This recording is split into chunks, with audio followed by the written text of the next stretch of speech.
Puluhan layang-layang yang berada di atas kepalaku terlihat seperti rangkaian burung yang sedang bermigrasi. Angin pantai yang berhembus kencang membuat mereka terbang lebih jauh dan tinggi, tapi tetap di bawah kendali kekangan tali kenur. Aku ingin seperti layang-layang.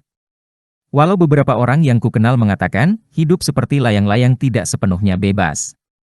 Sekilas terlihat bebas, tapi sebuah tali tipis namun kuat mengaturnya.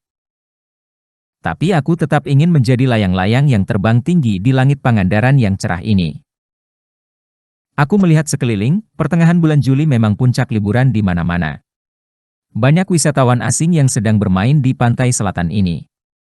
Entah itu bermain layang-layang atau hanya sekadar duduk-duduk menikmati pemandangan pantai Pangandaran yang cerah ini. Aku sendiri sedang duduk di depan kios Uwak Imas yang berjualan pakaian. Bau amis khas laut, dan juga karena pabrik ikan asin yang tidak jauh dari tempatku sekarang, sudah menjadi udara sehari-hari yang kuhirup. Sinar matahari yang terik menyentuh kulitku dengan ganas, tapi aku tetap bertahan duduk di luar kios. Pasalnya, Uwak Imas tengah sibuk melayani turis asing yang ingin membeli dagangannya. Aku tidak mau masuk, karena pasti Uwak Imas akan menyuruhku untuk melayani turis-turis itu, walaupun dia tahu kalau aku hanya bisa, yes, dan no. Ketika aku mengalihkan pandangan dari layang-layang, aku melihat Bapak dan 3 orang lainnya berada di bibir pantai, bersiap untuk berlayar. Seingatku, Bapak sudah berlayar tadi malam, dan baru kembali tadi subuh. Kenapa sekarang mereka siap-siap ingin berlayar lagi? Apa tiba-tiba radar di kapal milik Haji Miun menangkap segerombolan ikan tuna di tengah laut sana? Itu pemikiran bodoh. Satu-satunya alat canggih yang mereka gunakan adalah naluri nelayan mereka yang sudah berpuluh-puluh tahun lamanya. Kakiku bergerak ke arah mereka. Angin berhembus sangat keras di telingaku. Dibesarkan di pesisir pantai membuat aku memiliki ketakutan yang berbeda dari orang lain.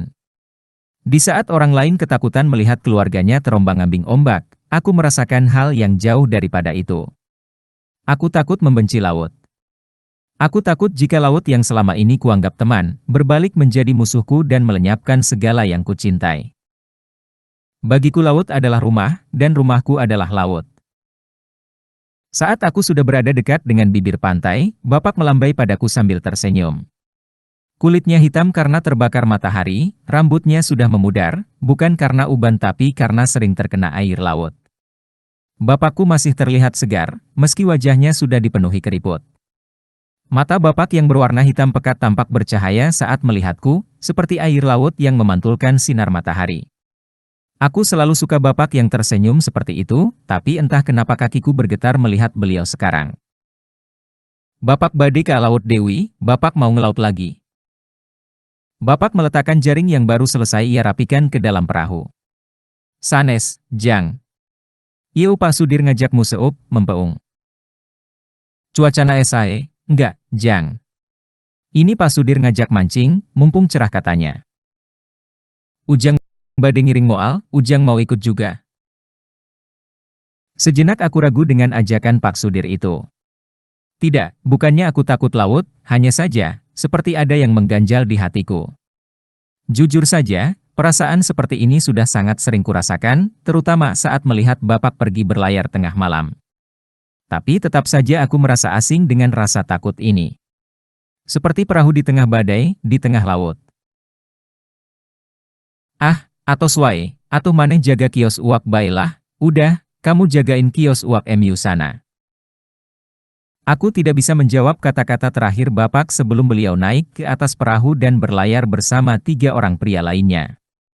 Rasanya, sama seperti melihat ibu meninggalkan rumah di hari itu. Umurku saat itu sudah menginjak 12 tahun, cukup mengerti tentang situasi macam itu. Dan sejak saat itu aku tidak pernah menangis lagi untuk ibu, karena air mata ini tidak cukup untuk membawanya kembali. Tapi, apakah aku harus menangis hari ini? Untuk membuat perahu yang ditumpangi Bapak berbalik lagi? Konyol. Harusnya aku ingat, umurku sudah menginjak 17 tahun. Aku tidak meninggalkan bibir pantai dan terus menatap perahu Bapak yang sudah tidak terlihat mata. Sesekali ombak menerpa kakiku. Tidak peduli dengan sinar menyengat matahari pantai selatan dan turis-turis yang masih memadati sisi pantai sebelah sana, aku tetap duduk di atas bebatuan. Sesekali mataku menangkap keluarga yang asik bermain air atau hanya duduk-duduk di atas pasir. Aku mungkin sama seperti mereka jika tidak dibesarkan di laut, menganggap laut sebagai tempat menyenangkan. Tapi aku tidak bisa tertawa seperti itu, sekalipun aku menganggap laut adalah rumah dan temanku. Laut menyimpan banyak ketakutan dan kekhawatiran. Aku menutup mata, berdoa sambil merasakan angin menerpa tubuhku dan ombak yang terus membasahi kakiku. Kumohon, kali ini pun, jaga Bapak. Hari semakin sore, matahari pun sudah tidak seterik sebelumnya. Meski kekhawatiran itu masih ada, aku beranjak dari bebatuan dan kembali ke kios Uwak Imas. Begitu aku sampai di sana, Uwak Imas langsung menyambutku dengan semprotan mulut bawelnya. Aku hanya nyengir, tidak mau melawan sekaligus menutupi kekhawatiranku. Aku baru akan merasa lega kalau sudah melihat Bapak kembali. Karena sudah tidak ada lagi orang bule yang mendatangi kios Uwak, hanya turis domestik, aku pun mulai membantunya di kios. Aku hampir melempar uang koin 500-an ke wajah pembeli yang baru selesai membayar ini saat suara Uwak Imas tiba-tiba memekik keras di depan kios. Aku dan pembeli itu pun melihat ke arah luar, dan kemudian menghampiri Uwak Imas. Ternyata Uwak Imas tidak sendiri, ada Beiyah dan Mang Satya, penjual pakaian lainnya sekaligus tetanggaku, juga. Suara naon eta? Saumur hirup nembe ngadangu suara ombak sepertos kitu, suara apa itu? Seumur hidup baru dengar suara ombak seperti itu. Ucapan Uwak Imas ditanggapi dua orang lainnya dengan heboh. Aku mengabaikan mereka dan memilih memandangi pantai dari tempatku. Tadi di kios Uwak suara radio dipasang keras-keras, jadi aku tidak bisa mendengar jelas suara yang Uwak bilang. Benarkah suara ombak sekeras itu? Mataku memicing. Kios ini tidak jauh dari titik keramaian pantai, oleh sebab itu Uwak tidak pernah sepi pembeli. Keramaian di sana tidak jauh berbeda dari beberapa saat lalu, saat aku duduk di atas bebatuan. Suara teriakan bahagia terdengar sampai sini. Namun beberapa detik kemudian, teriakan bahagia itu menjadi pekikan ketakutan. Allahu Akbar! Ombak! Ombak! Teriakan itu bersahut-sahutan. Gemuruh yang, mungkin, hanya didengar Uwak Imas, kini aku bisa mendengarnya juga. Orang-orang berlari ke arah kami. Tidak, lebih tepatnya menjauh dari bibir pantai ke tempat sejauh mungkin. Tapi aku tidak bisa bergerak meski keadaan sangat kacau di sekitarku. Suaraku hanya tertahan sampai tenggorokan, dan mataku hanya bergerak ke atas, mengikuti gerakan ombak di atas kepalaku. Telingaku teredam. Seluruh tubuhku bergerak mengikuti alur, terhempas. Nafasku terasa begitu perih, dan itu menjulur ke semua bagian tubuhku. Bapak! Dengan sisa kekuatanku, aku berucap pada diri sendiri. Di dalam kegelapan pandanganku. Suara pedih mengelilingiku.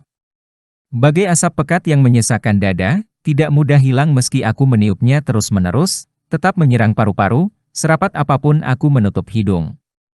Suara orang-orang bersahutan, saling berteriak. Seolah waktu terus mengejar mereka tanpa lelah, mereka pun tidak berhenti bergerak. Dalam kericuhan itu, kulihat sosok ringkih yang kusayangi berdiri dengan mata memerah di ujung sana. Aku tahu beliau menangis, tapi aku tidak bisa mendengar suaranya. Kaos belel yang ia dapat dari kampanye partai politik beberapa tahun yang lalu tampak basah kuyup, begitu juga dengan celana kain hitamnya. Ia meremas topi yang tadi siang ia kenakan. Langit malam di belakangnya, seperti latar belakang yang menggambarkan kehampaannya. Dan aku hanya bisa berdiri di sini, tanpa bisa mengucapkan kata atau bahkan menggerakkan kaki untuk mendekatinya. Kakinya yang gemetar, perlahan menekuk, berjongkok di depan sosok kurus yang terbujur kaku. Lalu, seluruh tubuhnya bergetar, tanpa terkecuali. Bapak terus menunduk, tidak mengucapkan apapun, dan lama-kelamaan aku bisa merasakan hujan membasahi tubuhku sangat deras, seperti air mata Bapak yang tidak bisa berhenti. Tangannya menggapai-gapai sesuatu dengan isak tangis pilunya memenuhi paru-paru. Seseorang datang setelahnya, berusaha menghentikan Bapak yang seperti rela berbaring di sana untuk menemani sosok itu. Sekuat apapun Bapak berteriak, semua tidak akan kembali. Dan bodohnya, aku hanya bisa berdiri di sini. Aku tidak bisa berbuat apa-apa. Hanya membiarkan mereka menutup kantong kuning yang membungkus tubuhku, menyisakan tangis pedih Bapak di antara huru-hara yang terjadi di sana. Kegelapan itu pun berubah menjadi cahaya terang. Berjalan menuju cahaya menyilaukan itu, sekali lagi aku berharap. Laut, kumohon kali ini, tidak, maksudku selamanya, jaga Bapak.